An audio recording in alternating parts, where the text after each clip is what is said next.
நீங்கள் பார்த்து கொண்டிருப்பது ஆம்ஸ்டாங் டிவி. உங்களுடைய முயற்சிகளை நீங்கள் தொடர்ந்து செய்யுங்கள். ஒருவராக உங்கள் பின்னால் வருவோம். நிச்சயமாக இந்த சங்கத்தை ஒரு வலுவான சங்கமாக, ஒப்பந்தக்காரர்களின் வாழ்வாதாரத்திற்காக போராடும் சங்கமாக இருக்கின்றோம். என நிறைய பேருக்கு தெரியும். 2011 இருந்து எப்படி கஷ்டப்பட்டு படிப்படியாக வந்தது நிறைய பேருக்கு தெரியும். ஆனா இன்னைக்கு என்னுடைய நிலைமை எந்த லெவல்ல மோசமா இருக்குன்றதும் நிறைய பேருக்கு தெரியும். பணியே செய்ய முடியாத அளவுக்கு இருக்கு. பணத்தை போட்டு வேலை செஞ்சு நஷ்டமாயி அந்த நஷ்டத்தை ஈடுகட்ட முடியாம, பணிகளும் இல்லாம, பணிகள் வழங்கப்படாமல் கேட்டா பணங்கள் ஒரே காரணத்தை சொல்லி தொடர்ந்து புறக்கணிக்கப்பட்டு இன்னும் சாப்பாட்டுக்கு கையேந்தாத ஒரு நிலைமை தான். சத்தியமா சொல்றேன், எனக்கு வெக்கம் இல்லை. மானசூர் சொல்றாரு, என் ஒப்பந்தக்காரர்கள் சொந்தக்காரர்களுக்கு முன்னாடி எனக்கு என்ன இருக்கு. ஆனா இனி ஒரு நிலைமை, இந்த ஒப்பந்தக்காரர்கள் சொந்தத்தில் இருந்து எவர் ஒருவருக்கும் அது வரக்கூடாது என்பதற்காக நான் பேசுறேன். எப்படியோ ஏதோ ஒரு தொழில் இருக்கு, படித்த படிப்பு இருக்கு, ஏதோ வெளியில குறைச்சிக்கிட்டு கடனை அடைச்சிட்டு இருக்கோம். பட் எதனாலங்க கொரோனா காலகட்டத்தில் எப்படி உழைச்சோம்? எல்லாரும் வீட்டில இருந்தாங்க, எல்லாரும் முகப்படி போட்டுட்டு தன்னை பாதுகாத்தாங்க. ஆனால் இங்க இருக்கக்கூடிய ஒருத்தரும் உயிரை பிழைய வச்சு நம்ம எல்லாம் வேலை செய்யணும். கொரோனால யாராவது ஒருத்தர் பயந்து ஓடுறோமா? இதற்கு பின்னால் பணம் மட்டுமே குறிக்கோள் கிடையாது. கொரோனாவில் எவ்வளவு கோடி கொடுத்தாலும் வெளியில வராதவன் தான். நாம் கோடிகள் சம்பாதிக்கவில்லை, லட்சியத்திற்காக நாம் எடுத்த தொழிலுக்காக நம்ம போராடுறோம். அதுதான் உண்மை. முன்னாலே கொண்டு வர்றாங்க ஜிஎஸ்டி போயிடுது, நம்ம லாபத்தை தான் ஜிஎஸ்டி கொடுக்குறாங்க. இந்த மாதிரி நிறைய பண்றாங்க. சில அதிகாரிகள் இந்த மாதிரி வேலைக்கு செய்யறாங்க. என்ன வேலை பண்ணாங்க? அவங்களே 4 பேர் வேலை செய்யறாங்க. தப்பா எடுத்துக்காங்க. நல்ல நல்ல பணிகள் அவங்க செய்வாங்க. நஷ்டமானது நம்ம செய்வோம். இந்த மாதிரி சூழ்நிலை நிலை போயிடும். அதை பற்றி தலைவர் தெரியும். தலைவருக்கு இதை எல்லாம் வந்து நம்ம எல்லாருக்கும் இந்த மாதிரி கான்ட்ராக்ட் ஒத்துமையா இருக்கும். நம்மளால தான் அவங்க இந்த மாதிரி ஆகுது. நம்ம எல்லாம் ஒத்துமையா இருக்கோம்னா அவங்க அந்த மாதிரி பண்ண முடியாது. நம்மளை பார்த்து அதிகாரி பயப்படுவாங்க. இப்போ அவங்க வந்து நம்மள வந்தாங்க மாதிரி ஆகிடும். எவ்வளோ கேள்வி வைக்கிறானோ அவனெல்லாம் போராடிக்குவாங்க. அவங்க சொல்றது கேள்விக்காம இருக்கிறதுக்கு அவங்க சொல்ற விசாரம் பண்ணா அவங்களுக்கு நல்ல பணி கிடைக்கும். இதுதான் உண்மை. இந்த நிலைமை மாறணும். நம்ம எல்லாம் நல்லா இருக்கும். வணக்கம். நன்றி.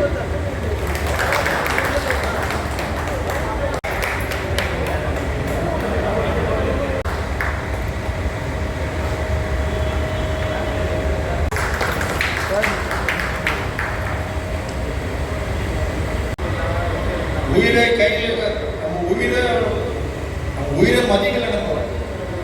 நம்ம வந்து ஒவ்வொரு மருத்துவமனைக்கு சென்று இந்த கொரோனா வெள்ளத்தில் பார்த்து அருகிலே வந்து நம்ம வந்து பணி செய்யலாம். அந்த நன்றியை வந்து அதிகாரிகள் எல்லாம் மறந்துட்டாங்க. அவர் சொன்னபடியே பல அதிகாரிகள் வந்து அவங்களே கான்ட்ராக்டர், அவங்களே ஊழியர். திரு ராமசாமி அவர் சொன்னது போல லாபம் உள்ள வேலையில அவங்க எடுத்துப்பாங்க, நஷ்டம் உள்ள வேலையை நம்ம கிட்ட தருவாங்க. இந்நிலை மாற வேண்டும். நம்ம சங்கத்துக்கு கூப்பிட்டா குறைஞ்சவர்களே வருகிறீங்க. ஆனால் இனி வரும் காலங்களில் நம் சங்கம் மூச்சாக வெற்றி நடைபோடும்.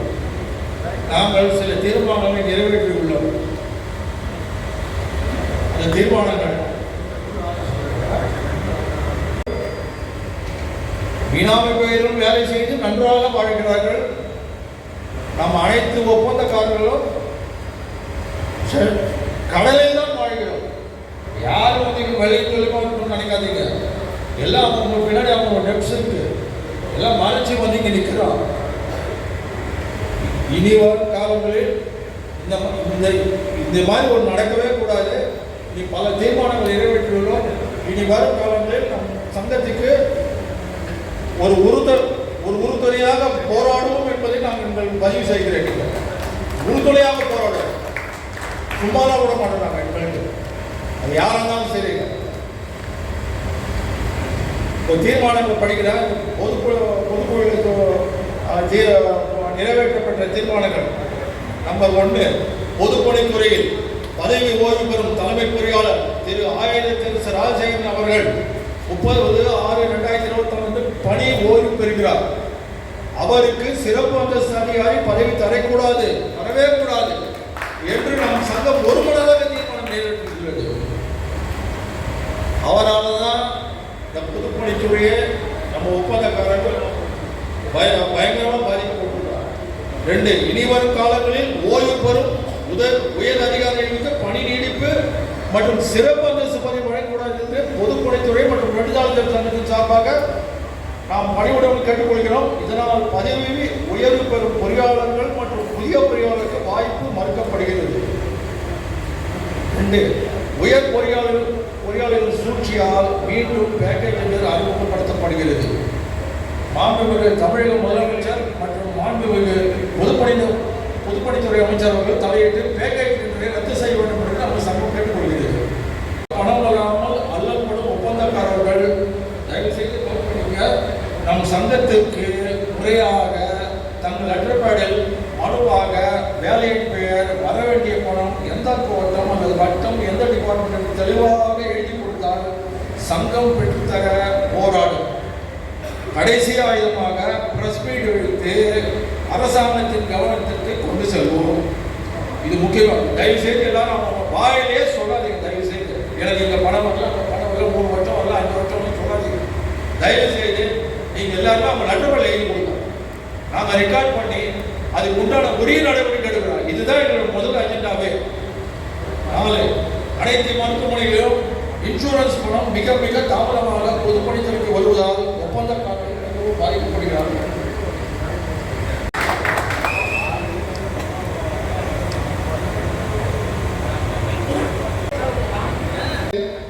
அவங்க போடப்போற ஒப்பந்த மதிப்பீடு 5 கோடிக்கு மேல். அப்படி என்றால் நாம் எத்தனை பேர் அதிக போட போகின்றோம் என்று இப்பொழுது உங்கள் முன் சொல்கின்றேன். காரணம், அவர்களுக்கு என்ன தேவையோ அந்த ஒரே ஒரு குறிக்கோள் மட்டும்தான். பணம் போடுபவன் ஒப்பந்ததாரர், பணம் வாங்குபவர் அரசியல்வாதி. ஆனால் நடுவில் இருக்கும் அதிகாரிகளுக்கு என்ன வேலை? அதிகாரிகளையும் ஒப்பந்ததாரர்களையும் ஒன்று சேர்வது கிடையவே கிடையாது. அரசியல்வாதிகளும் அமைச்சர்களிடம் போய் எப்போ எந்த டைம் போனாலும் ஒப்பந்ததாரர்களை பற்றி தான் குறை சொல்வது உங்களுக்கு. அப்படி என்றால் அமைச்சர் நம்மளை பார்க்க மாட்டார். காரணம், அதிகாரிகளின் அடிமையாக நம்ம இருக்க வேண்டும் என்று அதிகாரிகள் நினைக்கின்றார்கள். முதலாக இன்றைய முதன்மை தலைமை பொறியாளர் ஐயா சத்தியமூர்த்தி அவர்கள் இது நாள் வரை நடைபெறாத ஒரு கூட்டத்தை நடத்தினார்கள். ஒப்பந்ததாரர்களும் முதன்மை தலைமை பொறியாளர்களும் சந்திப்பு என்று. ஆனால் அவர் சொன்ன வார்த்தை என்ன தெரியுங்களா? அதிகாரிகளும், அதாவது பொதுப்பணித்துறை அதிகாரிகளும் ஒப்பந்ததாரர்களும் ஒரு நாணயத்தின் இருபக்கம் என்று கூறினார். இதை எத்தனை அதிகாரிகள் அந்த மாதிரி நம்ம கேட்டுக்கிறாங்க? நம்ம நாணயமாவே பார்க்கறது கிடையாது, இன்னொரு பக்கமும் பார்க்கறது கிடையாது. ஏன்னா ஏற்கனவே ராமசாமி சொன்ன போலையும் வினோத் சொன்ன போலையும் அவங்களே பினாமி கான்ட்ராக்ட் வச்சு வேலை செய்யறாங்க. இன்னைக்கு ஆளே தெரியாத கான்ட்ராக்ட் இன்னைக்கு வேலை செய்யறாரு. அப்போ நீங்க எல்லாம் அவருக்கு வேலை ரிஜிஸ்ட்ரேஷன் கிடையாது. அந்த கான்ட்ராக்ட் இன்னொரு கான்ட்ராக்ட் தான் போட பணம் எடுக்கிறாரு.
பெண்கள் மாலை 7 மணிக்கு மேல் அவர்கள் பணி செய்ய இயலாது.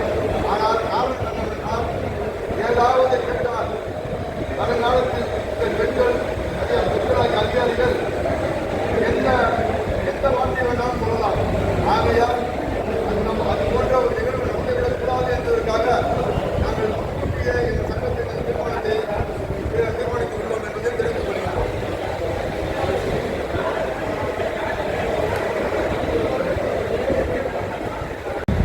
இரண்டாவது எங்களால் அடுத்தபடி செய்ய முடியவில்லை.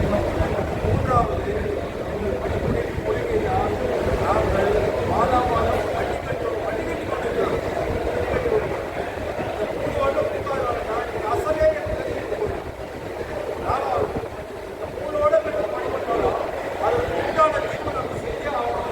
அந்த தீர்வை கொடுக்க நாட்டு முடிவு கிடையாது. நாங்கள் வேலை செய்யணும், வட்டியும் கட்டுறோம், அடுத்ததுக்கு தீர்வு செய்யலாம், தீர்வு கொடுக்கணும், அடுத்த உடம்பு அடுத்த வேலைக்கு வருது. இதனால எங்கள் வாழ்வாதாரம் வழிபாய்க்கிறதாக பாதிக்கப்படுகிறது. எங்களுக்கு வேலை இந்த முறையை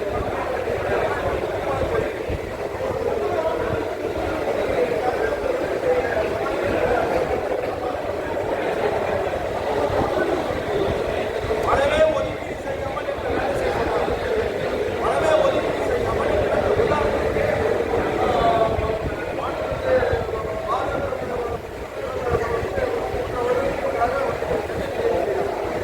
அவசர முடியாத செய்ய சொன்னாங்க. இதுவரை